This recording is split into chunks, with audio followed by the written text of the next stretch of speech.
आप नारियल का गोला दो 50 बार दो, 10-10, 20-20 गोले दे दो, 50-50 गोले दे दो, मना नहीं है, हैं 2-4-8 झोला भर के दे दो, हम वो भी मना नहीं करे, एक बोरा भर के दे दो, उसका मना नहीं। पर श्रीफल की मूलता है, यहाँ नारियल का जो श्रीफल है उसकी मूलता है। और कितनी सुंदर बात है, नारियल जो बहन भाई को देती है श्रीफल, हाथ भरा हुआ रखती है, भाई को बहन जब श्रीफल देती है तो भाई वही श्रीफल अपनी बहन को कुछ दक्षिणा अर्थात कुछ रुपया रखकर, कुछ भेंट रखकर, कुछ स्वरूप रखकर, जब बहन इतनी दूर से आई वही श्रीफल भाई फिर बहन को दे देता है, ये ले तू दे जा, तू रख ले। पर बहन उस श्रीफल को लेकर नहीं जाती है, बहन क्या कहती है, नहीं नहीं तुझे रखना पड़ेगा, तू रख। तो दो चीज में से जब श्रीफल भाई भेंट रख कर देता है अपनी बहन को, तो बहन श्रीफल वही भाई के घर छोड़ देती है, भेंट का कुछ भाग लेकर चल देती है। ये बहन का प्रभाव। रक्षा सूत्र को लोगों ने बिगाड़ दिया आज के जमाने में, तो रक्षाबंधन का भी महत्व लोग नहीं जानते कि कैसे रक्षा सूत्र बनना चाहिए, कैसे रक्षाबंधन होना चाहिए, उसका भी विशेष महत्व होता है भाई, उसकी भी मूलता होती है। और एक बात कहूंगा आज रक्षाबंधन पर, आपको अच्छी लगे तो आप स्वीकार करना, ना लगे तो आप छोड़ देना। वैसे भी सीहोर वाला महाराज ताड़ी टेढ़ी बोले ही बोले है, उसमें क्या दिक्कत, तो बोलने में तो कोई पीछे हटूंगा नहीं। एक निवेदन आप सबसे करूंगा, आपको अच्छा लगे अपने जीवन में उतारिएगा, ना लगे कोई बात नहीं, छोड़ दीजिएगा, पर उतारना जरूर।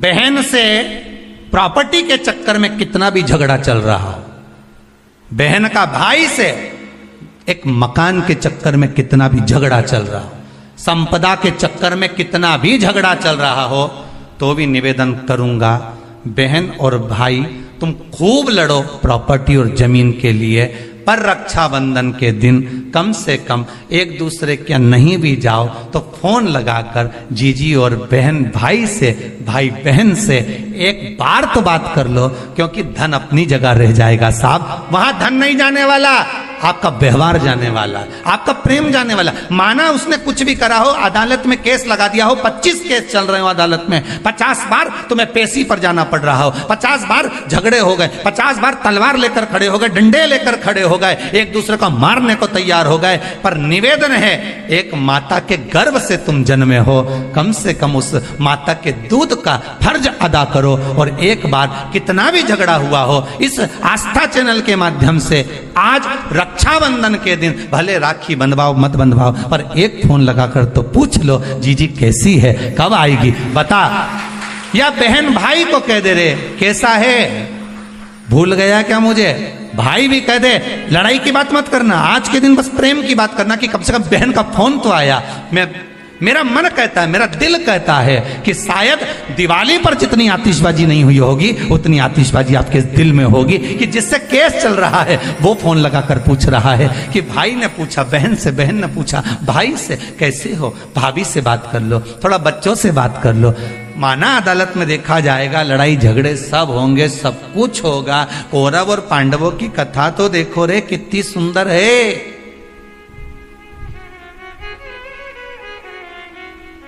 कितनी सुंदर है।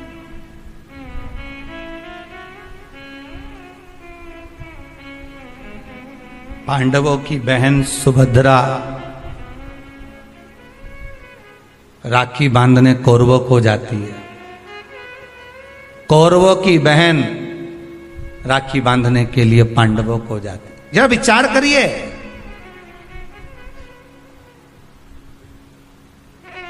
क्या युद्ध के मैदान में लड़े नहीं, क्या युद्ध के मैदान में मरे नहीं, युद्ध अपनी जगह पर है। लड़ाई ब्राह्मण साधु संत और बहन बेटी, ये तीन काल का हरण करती है, इसलिए इन तीनों की महत्वता। जब ये राखी जो बनती है ना, ये रक्षा सूत्र जो तुमने बांधा है, जो मोली जो बांधते हैं, कलेवा जो बांधते हैं, ये रक्षा सूत्र बहुत दिन तक जब बंधा रहता है, बंधा रहता है, बंधा रहता है, पूरा समय 8 महीने 9 महीने 6 महीने 4 महीने 3 महीने, जितना भी आप लोग बांध कर रखते हैं, जितना भी 8 दिन 15 दिन 20 दिन जब तक आप बांध कर रखते हैं, उसके बाद में इसको खोलने के बाद कहां डाला जाता है?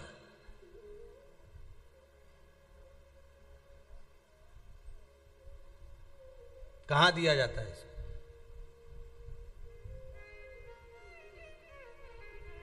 वो रक्षा सूत्र को कहां डाला जाता है?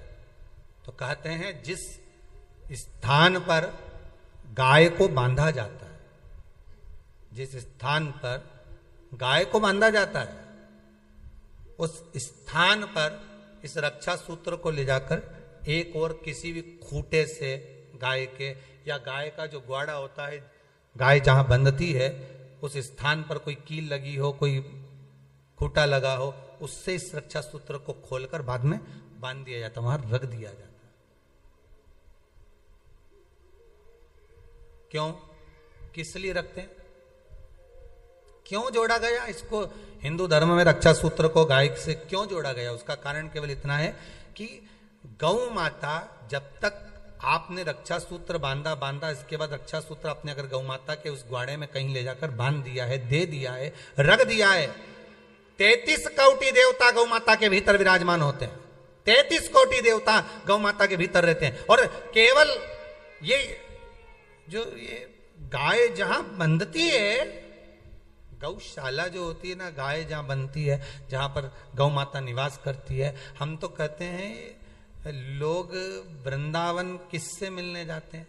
जम के बोलिए जरा, भगवान कृष्ण से, ठीक है?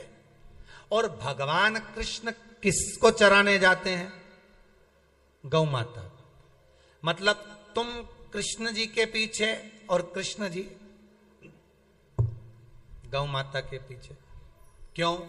तो उसका सीधा सीधा प्रसंग है कि गाय के ग्वाड़े में, गाय के उस आंगन में, गौशाला आदि में जहां गाय बनती है, उस जगह पर अगर आपने रक्षा सूत्र बाद में बंधने के बाद 8-15 दिन, महीने भर, 2 महीने, 4 महीने, 6 महीने, 8 महीने के बाद में आपने वहां बांध दिया, रख दिया, तो जिसके हाथ में बंधा होता है उसकी रक्षा स्वयं गौ माता में विराजमान 33 कोटि देवता करते हैं। उसकी रक्षा का सूत्र फिर वो संभालते, फिर वो आपके नहीं, फिर वो संभाले। कोई बड़ा काल आ रहा है, कोई बड़ा एक्सीडेंट होने वाला है, कोई ग्रह बेकार हो गया, उसको फिर संभालेगा कौन? वही गौ माता। गाय, बेटी और संत, ब्राह्मण, साधु, सन्यासी, तपस्वी, साधक, उपासक ये संभाल लेते, ये संभाल। एक नियम ले लो, कोई भी एक साधना को, पृथ्वी को हरा भरा करना है आपको और हमको। और सावन महीने में प्रयास करो कि एक वृक्ष बेलपत्री का जरूर लगाया जाए। करोगे प्रयास? पक्का करना चाहिए। सावन महीने में एक वृक्ष बेलपत्री का जरूर लगाओ और उस वृक्ष की देख रेख भी करो जिससे वो वृक्ष बड़ा हो जाए। ऐसा वृक्ष मत लगाना कि तुमने लगाया और 4 दिन बाद बकरी खा जाए। फोटो तो अपना खिंच जाता है पेड़ के साथ और पेड़ को खा जाती बकरी। वो फोटो कोई नहीं खींचता कि पेड़ बकरी खा गई। फोटो वो खींच जाता है कि हमने पेड़ लगाया, हमने वृक्ष लगाया, वृक्षारोपण हुआ। पर वृक्ष लगाओ, मना नहीं है, पर वृक्ष लगाने के साथ में एक प्रण होना चाहिए कि उसकी रक्षा भी हम करें, उसकी रक्षा भी करें।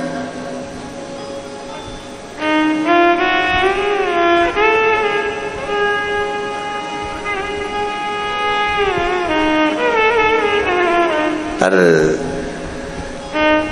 जितने लगाने वाले हैं ना, उससे दुगने वो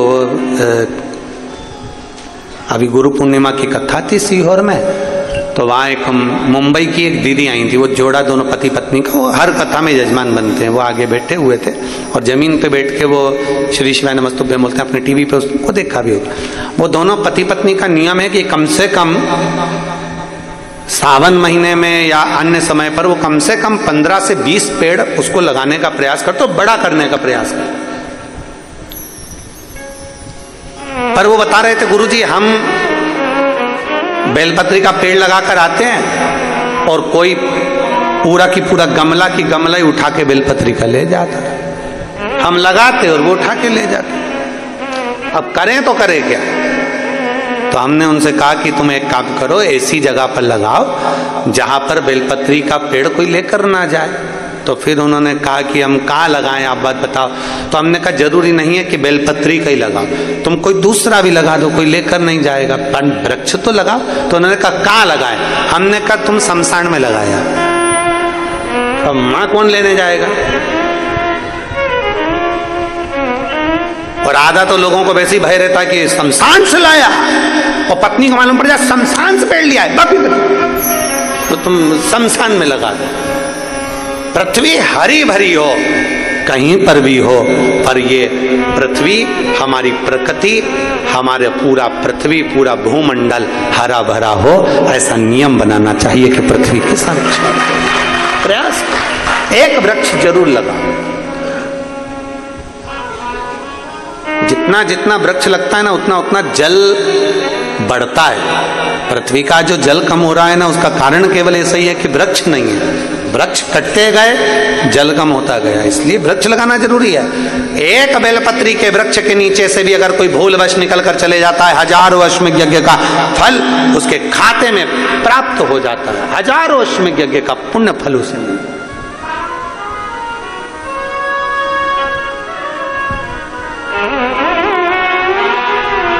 हमसे कई लोग कहते हैं गुरुजी,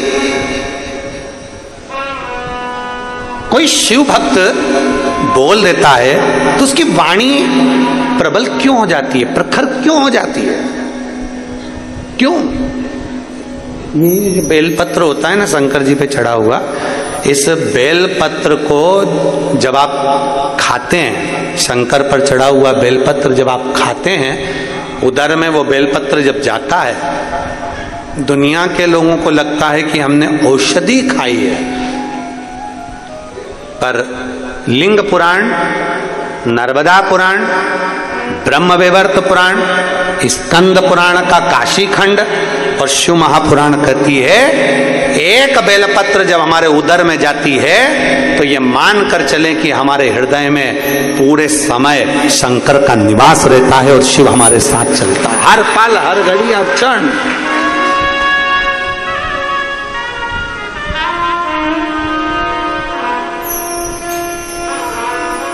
हर पल हमारे साथ शिव है। और मेरे भोले, शंकर भगवान के शिवलिंग में 3 जगह ऐसी है जहां पर पुष्प या इत्र या बेलपत्र या सुगंधित पदार्थ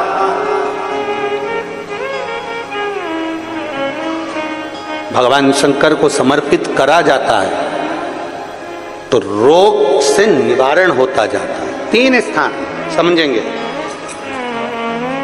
ये शिवलिंग जलाधारी अशोक सुंदरी का स्थान मध्य में, इधर गणेश का स्थान, इधर षडानंद कार्तिकेय का स्थान। 3 स्थान है जहां पर बन सके। अगर आपको लगता है कि मैं जांच कराने के लिए डॉक्टर के पास जा रही हूं और डॉक्टर ने बोला है कि कोई बड़ी बीमारी तुमको लगती है तो जांच कराने जाओ, डॉक्टर बोले जांच कराओ, जितनी रिपोर्ट होना आना चाहती आए, पर उससे पहले अगर 3 जगह पर इत्र समर्पित कर दिया जाए, इत्र हो या सुगंधित कोई पुष्प हो, इत्र या सुगंधित पुष्प,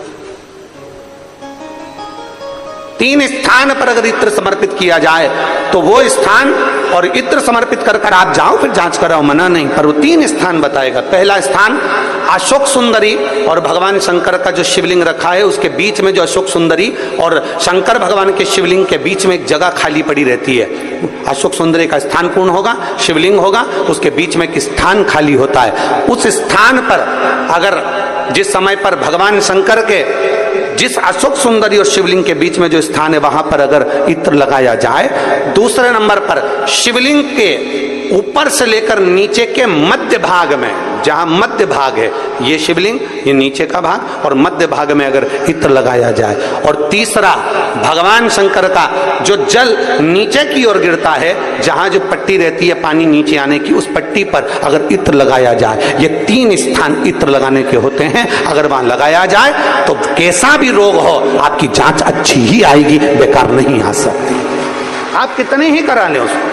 एक शंकर भगवान के शिवलिंग का 3 जगह पर इत्र या 3 जगह पर सुगंधित पुष्प लगा